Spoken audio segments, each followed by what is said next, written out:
What if Genk had kept all their best players?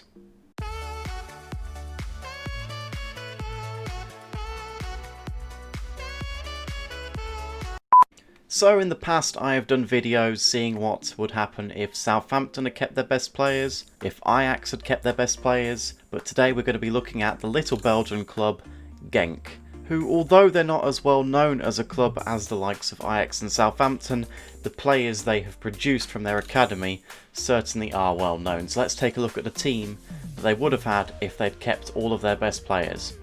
And here it is, and straight away your eyes are drawn to the midfield, where you see the likes of Milinkovic-Savic, Wilfried Ndidi and Kevin De Bruyne all played for Genk at the start of their career.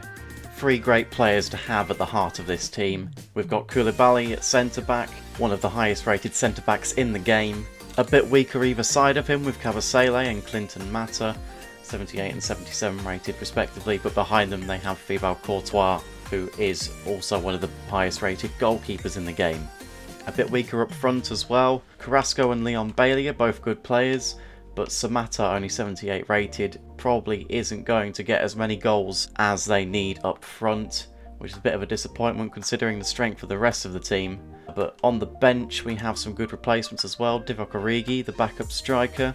The only reason Origi's not starting, if you compare the two, their stats are pretty similar, but I went with the player with the highest shooting attribute, which was Samata by 1 point, so he just gets a nod ahead of Origi. We also have various other midfield options on the bench, great strength and depth there.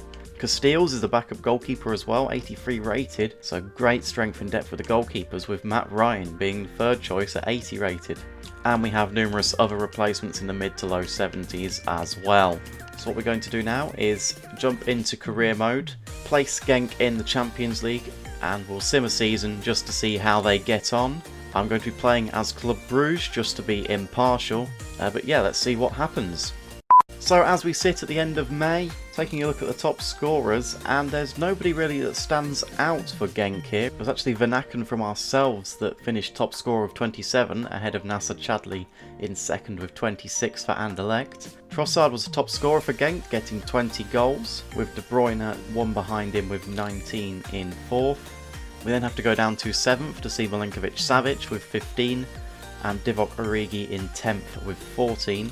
And at the bottom half, Samata actually got 10 goals in 19th place.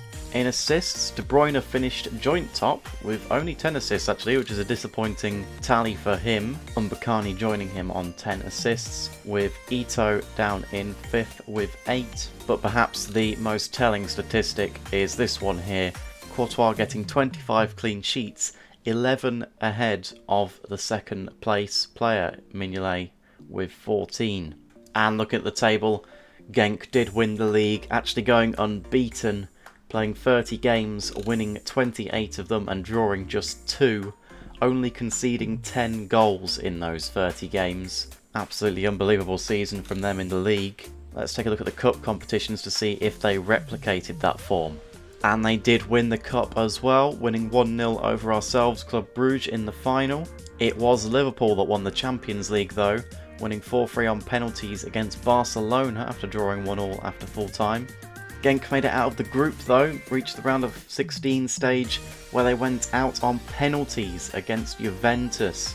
So nearly for them getting through to the quarterfinals, but not quite. And as always, for those interested, the Europa League was won by Napoli in an all-Italian final over Lazio 2-0. So as was the story with the Ajax simulation, Genk doing so well in the league, but not being able to replicate that form in Europe. But let's go ahead and do our live match now, where because Genk struggled a bit in the Champions League, we're going to put them against the Europa League winners from last year, so it'll be Genk up against Chelsea. So here we are, it's time for the Europa League final now. KRC Genk versus Chelsea. Can they go one better than they did in the Champions League and win this one? Marcos Alonso down the left, forward to Mason Mount. Just got Liam Bailey to beat, crosses it in towards Giroud. Giroud can't get there, it's headed clear. And Ndidi puts it out for a corner. William plays it back to Kovacic. Kovacic tries to cross it, but it's going to be another corner. It's short again this time.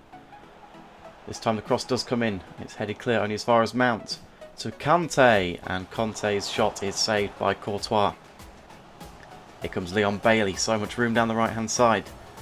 3 players arriving in the box. De Bruyne an option on the edge, plays it back to Ndidi.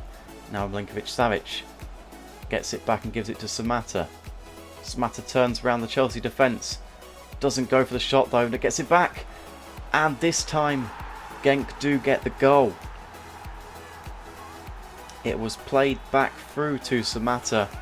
I thought he was going to shoot from the first attempt, but he didn't. He played it back to Milinkovic-Savic, then got it back again.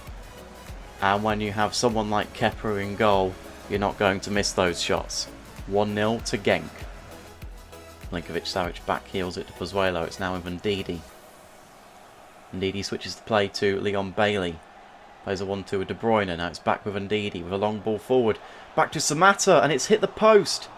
Back with Carrasco now, and this time Chelsea will clear it to Ndidi. Back to Carrasco.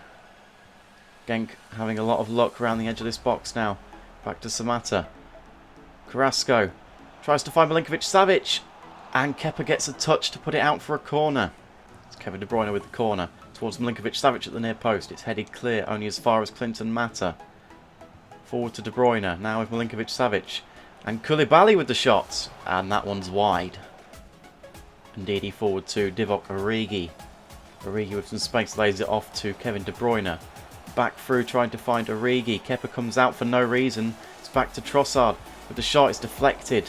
And it's going to be another corner to Genk. Milinkovic-Savic now. Can't get past N'Golo Kante, but Genk will have a free kick here. It's going to be Kevin De Bruyne with the free kick. It's quite far out, but he has been known to score these. But it is straight at Kepa. Leandro Trossard inside to Kevin De Bruyne. Gets the ball back. Crosses it towards Origi. Alonso gets his head to it though, and that is looking like it will be the game. And once again it comes down to small margins in the live match.